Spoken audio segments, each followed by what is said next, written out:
తాకట్టులో ఉన్న బంగారాన్ని విడిపించి ఆ రోజు ఆన్లైన్ రేటుకే మేము కొంటాం. Sharma gold company.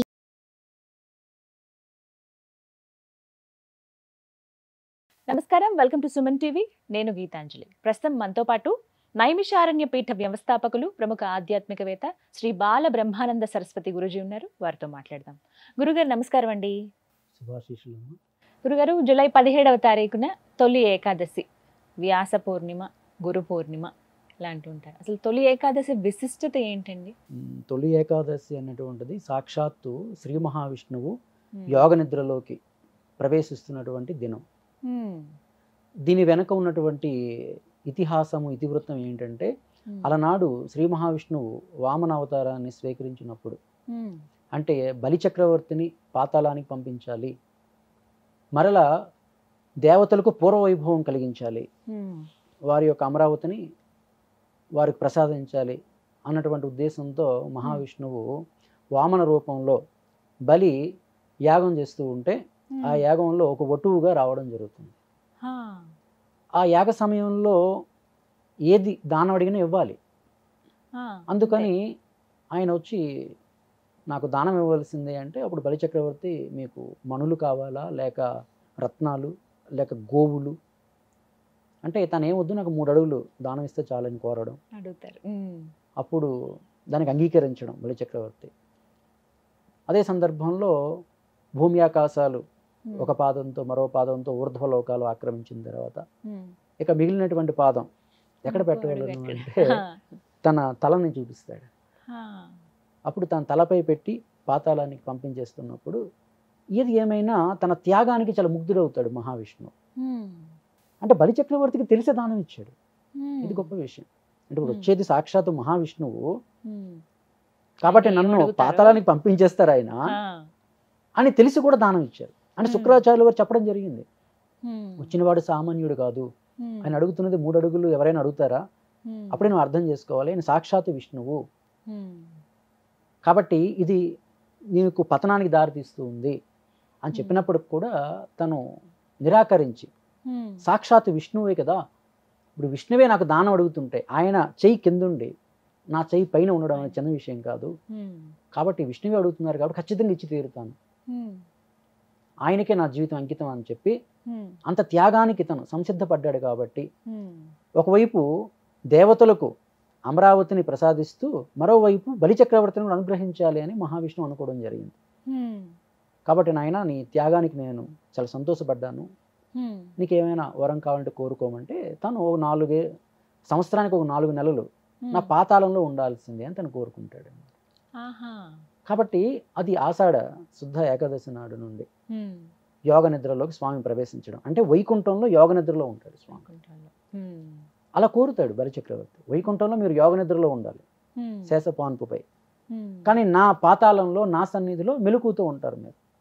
ఈ 4 నెలలు మిమ్మల్ని నేను పూజిస్తాను శ్రద్ధతో. ఈ 4 నెలల్లో మరి స్వామి యోగ నిద్రలో ఉంటారు కదా, మరి భక్తులకు ఏమైనా ఆపదలు కలిగితే రక్షించరా అంటే ఖచ్చితంగా రక్షిస్తారు. అప్పుడు ఎలా, నా లోకం నుండి మీరు వెళ్ళాలి, అప్పుడు అందరూ నా పేరుతో మిమ్మల్ని కీర్తించాలి, అంటే బలి లోకం నుండి స్వామి వచ్చి మిమ్మల్ని కాపాడారు అని, తద్వారా నా కీర్తి కూడా కొనియాడబడాలి, ఆ రకంగా కూడా నాకు పుణ్యం రావాలి అని ఈ రకంగా బలిచక్రవర్తి కోరుకోవడం మూలంగా స్వామి అనుగ్రహించి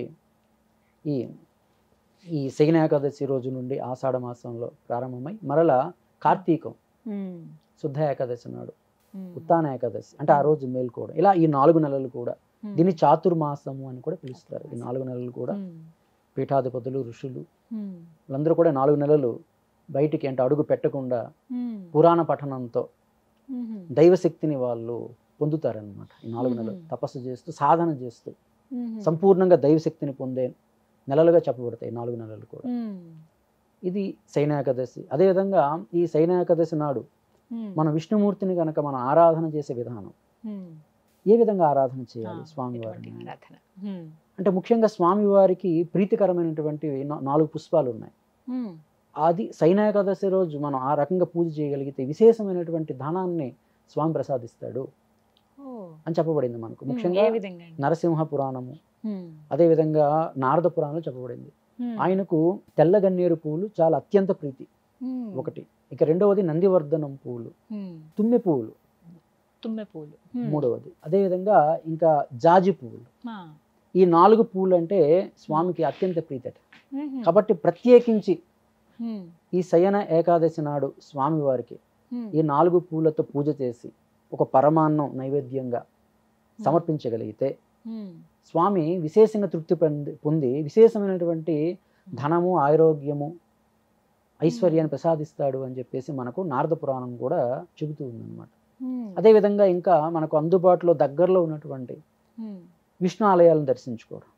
ఆ విష్ణు ఆలయ దర్శనం కూడా ఎలా చేయాలి అంటే ధ్వజస్తంభానికి ప్రత్యేక పూజలు జరిపించాలి ఆ రోజు.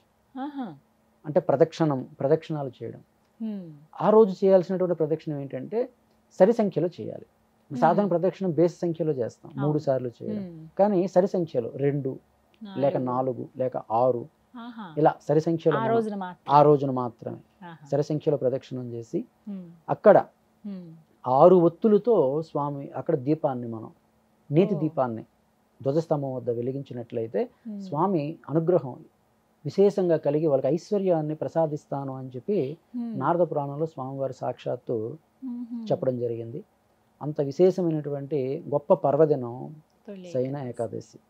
శయన ఏకాదశి అంటారు. స్వామి నిద్రలోకి వెళ్తారు, యోగ నిద్రలో ఉన్నట్టే. ఇంకా స్వామివారి యోగ నిద్ర అంటే భగవంతుడు నిద్రపోతాడా అంటే నిద్రపోడు. అలా ఉన్నా కూడా మనల్ని చూస్తూనే ఉంటారు, రక్షిస్తూనే ఉంటారు ఆయన. అది అందుకే దాని యోగ నిద్ర అంటే యోగ నిద్ర మాత్రమే. అందుకే మనకు పూరిలో జగన్నాథ స్వామి వారిని మనం చూస్తే ఆయన కంటికి రెప్పలు ఉండవు. స్వామివారు చొక్కా నయన అని పిలుస్తారు వరిశాలు. అంటే సాక్షిగా ఉంటారు. అంటే భగవంతుడు సాక్షి స్వరూపుడు అని ఎప్పుడు నిద్రపోయేదే ఉండదు. కాబట్టి మన దైనందికంలో భగవంతుని ఉపాసన చేసినప్పుడు ఉదయం సుప్రభాతం పలకడం, తరువాతను షోడశోపచార పూజలు చేయడం, మధ్యాహ్నం నైవేద్యం, ఇలాగ సాయంత్రం నైవేద్యాలు సమర్పించి మరలా మనం నిద్రపోతున్న సమయానికి స్వామివారికి మనం మళ్ళా నిద్రపుచ్చుతాం. అంటే మన దినచర్యతో స్వామివారికి దినచర్య అట్లా. అది భక్తికి పరాకాష్ట అంతే. కానీ ఉన్నట్టుగానే మనం భావన చేయడం అదే కదా భక్తి భావం.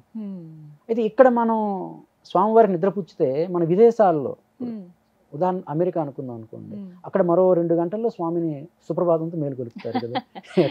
కానీ ఆయన పడుకున్నట్టు లేదు, ఆయన పాపం అంటే ప్రశాంతత అనేది లేదు. ఇంకా డ్రైవర్ నిద్రపోతే ఎట్లా?